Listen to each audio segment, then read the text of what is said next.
Sahabat dan saudaraku, mari menggunakan waktu mempelajari firman Tuhan hari ini.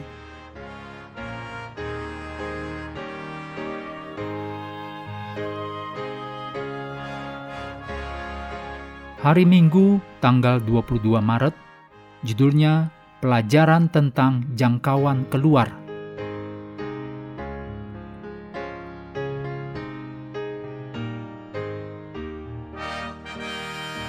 Kita mulai dengan doa singkat yang didasarkan dari Kolose 1 ayat 3. Kami selalu mengucap syukur kepada Allah, Bapa Tuhan kita Yesus Kristus, setiap kali kami berdoa. Amin.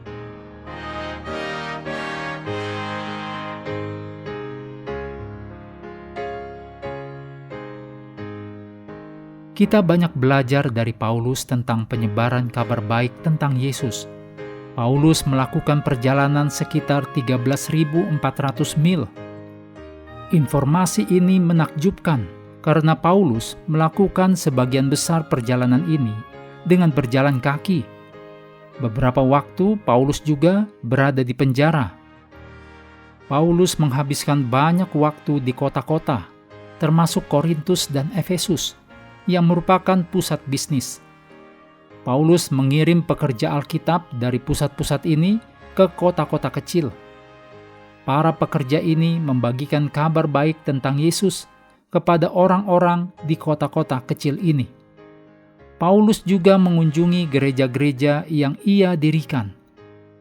Paulus ingin membantu iman orang-orang Kristen baru di gereja-gereja ini. Ketika Paulus tidak dapat mengunjungi gereja-gereja sendiri, ia mengirim surat. Dengan cara ini, anggota gereja tahu bahwa Paulus mengingat dan peduli kepada mereka. Kita tidak tahu kabar apa yang dibagikan Tikhikus dan Onesimus kepada jemaat Kolose. Dari kata-kata Paulus, kita dapat mengetahui bahwa kabar itu dimaksudkan untuk memberi mereka harapan, yang ditulis dalam Kolose 4 ayat 7-9. Tikhikus dan Onesimus mungkin telah menyampaikan kabar tentang masa Paulus di penjara. Komunikasi antara Paulus dan gereja-gereja ini sangat penting. Surat-surat Paulus membantu menghubungkan anggota gereja satu sama lain. Nama Tikhikus berarti kesempatan yang beruntung. Paulus mempercayai Tikhikus. Paulus mengatakan bahwa Tikhikus adalah pengkhotbah dan pekerja yang setia. Paulus memilihnya dan satu orang lagi dari Asia untuk ikut bersamanya dalam perjalanannya ke Yerusalem. Ditulis dalam Kisah Para Rasul 20 ayat 4. Paulus dan kedua orang ini membawa persembahan untuk orang Kristen miskin di kota itu. Tikhikus juga bersama Paulus selama masa penahanannya yang kedua di Roma. Kemudian Paulus mengutus Tikhikus ke Efesus untuk membantu gereja di sana. Ditulis dalam 2 Timotius 4 ayat 12. Paulus juga berpikir untuk mengirim Tikhikus kepada Titus di Kreta. Ditulis dalam Titus 3 ayat 12. Onesimus juga ikut bepergian bersama Tikhikus. Onesimus menjadi seorang Kristen di Roma setelah bertemu Paulus. Sudah kita pelajari di pelajaran pertama. Paulus juga mengatakan Onesimus adalah seorang Kristen yang setia. Paulus juga ingin mengetahui tentang kehidupan orang Kristen di Kolose. Gereja dapat dengan mudah mengirim seseorang kembali kepada Paulus dengan sebuah pesan. Dengan cara ini, Paulus membagikan kasihnya kepada orang Kristen dan membantu iman mereka bertumbuh kuat di dalam Yesus.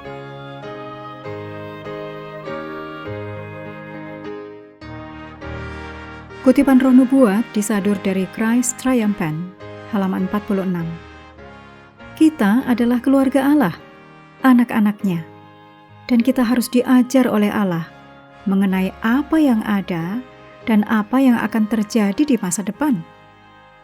Menunggu dan berjaga-jaga diperlukan sebagai persiapan untuk peristiwa-peristiwa penting yang akan segera terjadi. Kita harus memiliki waktu-waktu tenang dan penuh doa, meninggalkan kesibukan dan kegembiraan untuk bersekutu dengan Tuhan, untuk belajar dari Allah kehendak-Nya mengenai kita. Kita tidak boleh melupakan bahwa kita memiliki pekabaran dan amaran yang positif untuk disampaikan kepada dunia. Pelayanan bagi Tuhan menuntut seluruh keberadaan, hati, pikiran, jiwa, kekuatan. Tanpa ragu kita harus menyerahkan diri kita kepada Tuhan, agar kita dapat membawa gambaran surgawi, bukan gambaran duniawi. Harus ada peningkatan kepekaan, agar pikiran sepenuhnya terjaga untuk pekerjaan yang harus dilakukan bagi semua golongan, tinggi dan rendah, kaya dan miskin, terpelajar dan bodoh. Kita harus mengungkapkan kelembutan yang ditunjukkan oleh Gembala Agung ketika ia mengumpulkan anak-anak domba dalam pelukannya dan dengan hati-hati menjaga kawanannya dari bahaya, menuntunnya di jalan yang aman. Para pengikut Kristus harus menunjuk kelembutan dan simpati Kristus, dan juga harus menunjukkan dalamnya keinginan Kristus untuk menyampaikan kebenaran yang berarti hidup kekal bagi yang menerimanya. Amin.